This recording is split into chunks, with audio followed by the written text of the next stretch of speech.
హైదరాబాద్ లో బ్యాంకర్ల సమావేశం జరగనుంది. CM Revanth Reddy, deputy CM Bhatti Vikramarka హాజరు కానున్నారు. సమావేశంలో ప్రధానంగా రైతు రుణాలు, రుణమాఫీ అంశాలపై చర్చించనున్నారు. కాగా ఆగస్టు 15 నాటికి రుణమాఫీ చేస్తామని ఇప్పటికే ప్రభుత్వం చెబుతోంది. అందులో భాగంగానే ఇవాళ బ్యాంకర్లతో సమావేశం నిర్వహిస్తున్నారు. ఈ నెల 24న ఏపీ కేబినెట్ భేటీ కానుంది. కూటమి ప్రభుత్వం వచ్చాక తొలిసారిగా కేబినెట్ సమావేశమవుతోంది. పలు కీలక అంశాలపై చర్చించనున్నట్లు తెలుస్తోంది. గత ప్రభుత్వం తెచ్చిన ల్యాండ్ టైటిలింగ్ యాక్ట్ రద్దుకు ఆమోదం తెలుపుతారని తెలుస్తోంది. ఇప్పటికే ఈ యాక్ట్ను రద్దు చేస్తూ చంద్రబాబు సంతకం చేశారు.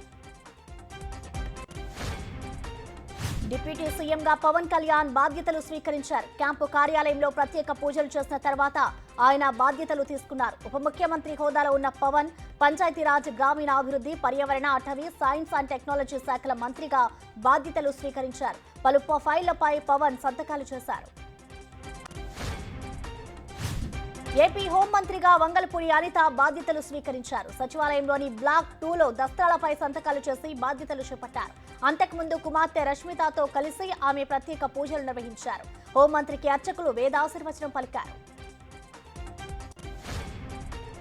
టీడీపీ నేత జేసీ ప్రభాకర్ రెడ్డి భావోద్వేగానికి లోనయ్యారు. తన కుటుంబాన్ని వేధించారంటూ కంటతడి పెట్టుకున్నారు. గత ప్రభుత్వంలో తన ఫ్యామిలీకి చాలా అన్యాయం జరిగిందని, బస్సులను సీజ్ చేసిన ప్రతి అధికారి ఇంటికి వెళ్లి నష్టపరిహారం కట్టించుకుంటానన్నారు. రుషికొండ ప్యాలెస్ వివాదంపై రోజా, భానుప్రకాష్ మధ్య ట్వీట్ వార్ నెలకొంది. రుషికొండలో పర్యాటక శాఖ స్థలంలో పర్యాటక శాఖ భవనాలను నిర్మించడం తప్ప అని రోజా ప్రశ్నించారు. కాగా రోజా ట్వీట్ పై నగరి ఎమ్మెల్యే గాలి భానుప్రకాష్ సెటైర్లు వేశారు. ప్యాలెస్ కు, బెంచ్ కార్ కు ఉన్న సంబంధం ఏంటో బయట పెట్టాలంటూ రీట్వీట్ చేశారు. ఏపీ ప్రోటెం స్పీకర్ గా ఎమ్మెల్యే గోరింట్ల బుచ్చయ్య వ్యవహరించనున్నారు. ఆయనతో గవర్నర్ జస్టిస్ అబ్దుల్ నజీర్ రేపు ప్రమాణ స్వీకారం చేయించనున్నారు.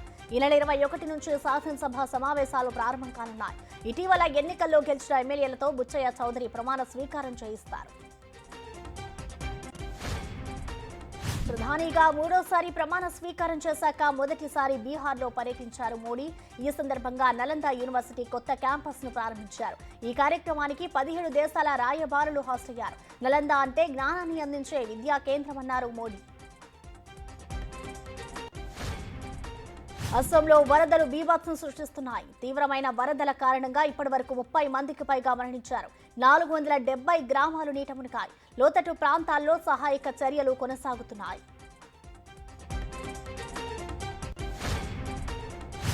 టీమిండియా కొత్త కోచ్ ఎంపిక కసరత్తు కొనసాగుతోంది. ఈ క్రమంలో గౌతమ్ గంభీర్ పేరు దాదాపు ఖరారైనట్లుగా తెలుస్తోంది.